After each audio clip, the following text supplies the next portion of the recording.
ಮೊದಲನೆಯ ಅಧ್ಯಾಯ ಅರ್ಜುನ ವಿಷಾದ ಯೋಗ. ಭಗವದ್ಗೀತೆಯಲ್ಲಿ ಪ್ರತಿಯೊಂದು ಅಧ್ಯಾಯದ ಕೊನೆಯಲ್ಲಿ ಅದನ್ನು ಒಂದು ಯೋಗವೆಂದು ಹೇಳುವರು. ಬೇರೆ ಬೇರೆ ಅಧ್ಯಾಯಗಳಿಗೆ ಸಾಂಖ್ಯಯೋಗ, ಕರ್ಮಯೋಗ, ಜ್ಞಾನಯೋಗ ಮುಂತಾದವುಗಳನ್ನು ಅನ್ವಯಿಸಬಹುದು. ಶ್ಲೋಕ 1. ಧೃತರಾಷ್ಟ್ರ ಸಂಜಯನನ್ನು ಕೇಳುತ್ತಾನೆ. ಸಂಜಯ, ಧರ್ಮಕ್ಷೇತ್ರವಾದ ಕುರುಕ್ಷೇತ್ರದಲ್ಲಿ ಯುದ್ಧಕ್ಕಾಗಿ ನೆರೆದವರು ನಮ್ಮವರು ಮತ್ತು ಪಾಂಡವರು ಏನು ಏನು ಮಾಡಿದರು? ಯುದ್ಧ ಮಾಡುವುದಕ್ಕೆ ಕೌರವರು ಪಾಂಡವರು ಧರ್ಮಕ್ಷೇತ್ರವಾದ ಕುರುಕ್ಷೇತ್ರದಲ್ಲಿ ನೆರೆದರು. ಕುರುಕ್ಷೇತ್ರ ಇಂದಿನಿಂದಲೂ ತಪಕ್ಷೇತ್ರ, ಬ್ರಹ್ಮರ್ಷಿ ದೇಶ ಎಂದು ಪ್ರಖ್ಯಾತವಾಗಿತ್ತು.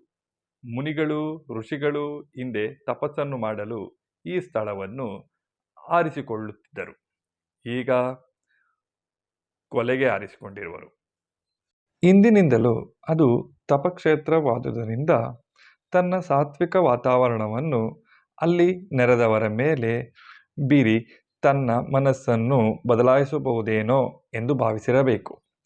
ಅನೇಕ ವೇಳೆ ವಾತಾವರಣ ತನ್ನ ಪ್ರಭಾವವನ್ನು ವ್ಯಕ್ತಿಯ ಮೇಲೆ ಬೀರುವುದು. ಆದರೆ ಹಾಗೆ ಬೀರಬೇಕಾದರೆ ನಮ್ಮ ಮನಸ್ಸು ಅದಕ್ಕೆ ಅಣಿಯಾಗಿರಬೇಕು. ಇಲ್ಲದೆ ಇದ್ದರೆ ಬರೀ ವಾತಾವರಣ ನಮ್ಮನ್ನು ಏನೂ ಮಾಡಲಾಗದು. ದುರ್ಯೋಧನ ಮೊದಲಿನಿಂದಲೂ ಒಳ್ಳೆಯ ಪ್ರಭಾವಕ್ಕೆ ಜಗ್ಗುವವನಲ್ಲ. ಅವನ ಮನಸ್ಸಿನ ರೀತಿಯೇ ಬೇರೆ. ದುರ್ಯೋಧನನಿಗೆ ಒಳ್ಳೆಯ ಬುದ್ಧಿವಾದವನ್ನು ಹೇಳುವವರಿಗೆ ಬರಗಾಲವಿರಲಿಲ್ಲ. ಅವನ ಅಪ್ಪ ಅಮ್ಮ ಭೀಷ್ಮ, ದ್ರೋಣ, ವಿದುರ ಮುಂತಾದವರೆಲ್ಲ ಬೇಕಾದಷ್ಟು ಬುದ್ಧಿವಾದವನ್ನು ಹೇಳಿದರು. ಆದರೆ ಬಂಡೆಯ ಮೇಲೆ ನೀರು ಹರಿದಂತೆ ಆಯಿತು. ಕೊನೆಗೆ ಸಾಕ್ಷಾತ್ ಶ್ರೀಕೃಷ್ಣನೇ ಸಂಧಿಗೆ ಒಪ್ಪಿಸಲು ಬಂದನು. ಅವನು ಕೇಳುವುದಕ್ಕೆ ಮತ್ತೊಂದು ಕಾರಣವೇ? ಕೌರವರೇನೋ ಬಂಡರು, ಯಾರಮ್ಮನ ಮಾತನ್ನು ಕೇಳುವವರಲ್ಲ. ಆದರೆ ಪಾಂಡವರು ಮೊದಲಿನಿಂದಲೂ ಕೊಲೆಗೆ ಹಿಂಸೆಗೆ ಹಿಂದೆಗೆಯುವರು. ಅವರ ಮನಸ್ಸು ಮಾಡಿದರೆ ಬೇರೆಲ್ಲಾದರೂ ತಮ್ಮ ಆಸೀಮ ಸಾಹಸದಿಂದ ಒಂದು ಚಕ್ರಾಧಿಪತ್ಯವನ್ನೇ ಕಟ್ಟಬಹುದಿತ್ತು. ಹಾಗೇನಾದರೂ ಮಾಡುವವರೇ ಎಂಬ ಅನುಮಾನವೂ ಇದ್ದಿರಬಹುದು. ಪಾಂಡವರು ಸ್ವಭಾವವನ್ನು ಬಹಳ ಕಾಲದಿಂದಲೂ ಬಲ್ಲ ಧೃತರಾಷ್ಟ್ರ ಹೀಗೆ ಆಲೋಚನೆ ಮಾಡಿದ್ದರಲ್ಲಿ ಯಾವ ಒಂದು ಉತ್ಪ್ರೇಕ್ಷೆಯೂ ಇರಲಿಲ್ಲ.